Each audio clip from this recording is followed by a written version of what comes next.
Marine safety.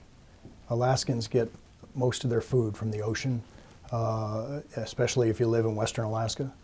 And we have ships coming by from Russia carrying crude oil, Norway carrying crude oil products and so forth.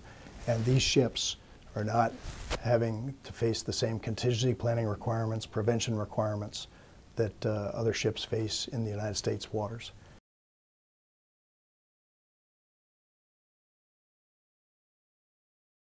Experience.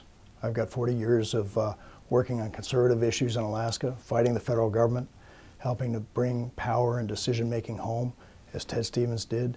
I'd like to pick up that legacy, and I believe that Mark Begich is the real challenge in this election, and we're going to work very, very hard to make sure that Alaska has a voice that represents Alaskans, that stands with Alaska, and doesn't vote for things like Obamacare.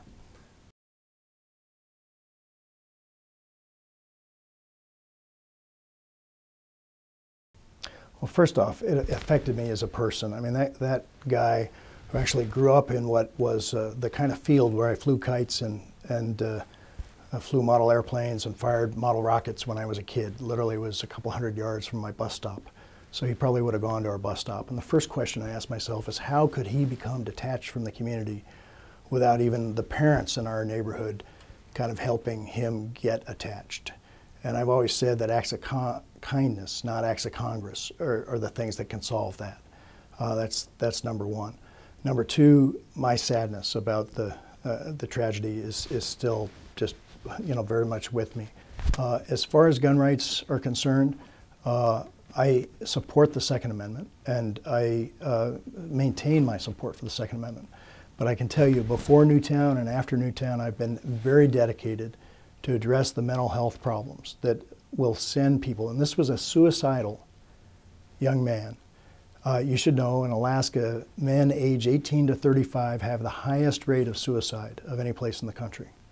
As chair of the Arctic Research Commission, I was down the street pounding on the National Institutes of Health to do more research in this area to help our clinicians guide the way that they're trying to address this in communities. With Governor Parnell, we've been working on domestic violence, sexual assault, suicide, much, much more than we have. And I believe we should be dedicated still to strive to make sure that people don't go that direction, whether they're taking their own lives or deciding to take others with them. And frankly, that's an issue that doesn't involve guns in my mind as much as it involves people-to-people, community mental health, and good research to understand how to fix it.